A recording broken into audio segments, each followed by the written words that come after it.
Je me souviens du bout de la table comme d'un fragment d'éternité.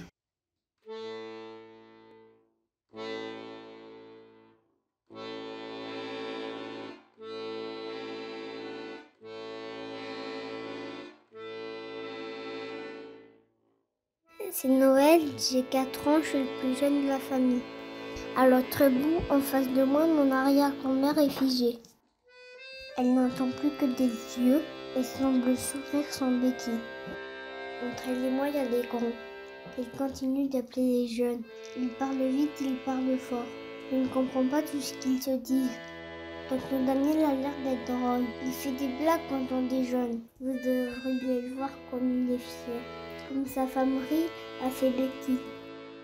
Et il y a ma mère un peu plus loin, qui parfois jette un œil sur moi. Elle trouve toujours une bonne excuse pour venir jusqu'au bout de la table. Une viande un peu dure à couper, un pichet d'eau trop lourd pour moi.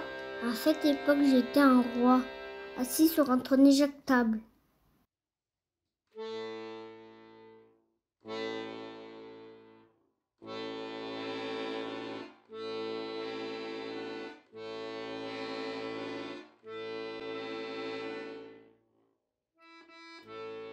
Dix ans plus tard, le bout de la table n'est pas très loin, mais il s'éloigne. L'arrière-grand-mère me manque un peu, et mon grand-père a pris sa place. Ses mains voyagent, elles papillonnent, prennent des détours quand elles se joignent. Personne ne semble s'en rendre compte, à part, peut-être, le temps qui passe. Maintenant que je comprends ces blagues, tonton Daniel me fait marrer. Et je crois qu'il n'est vraiment heureux que quand sa femme rit à pleines dents. Ça se fend la gueule, ça boit des coups, tout le monde trinque à la légèreté. Et pendant ce temps, le bout de la table s'efface derrière un tremblement.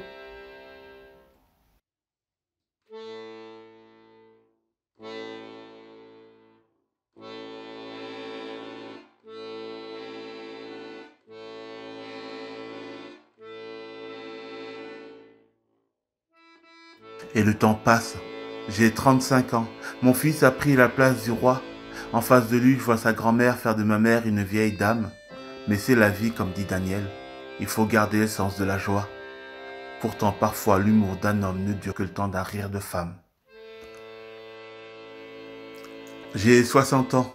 J'ai l'intention de profiter de chaque image. Le petit-fils au bout de la table qui galère avec son steak. Ma mère qui livre un combat contre un pichet trop lourd pour son âge.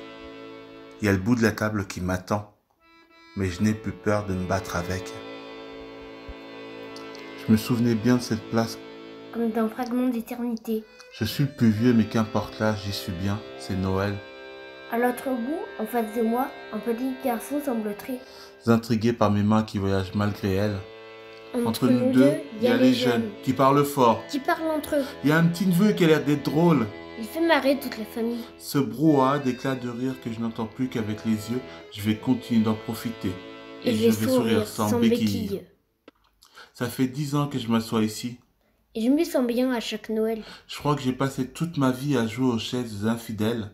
J'ai mis une vie pour m'asseoir là et prendre conscience du temps qui passe. Il faut une vie pour s'asseoir là et accepter de céder la place.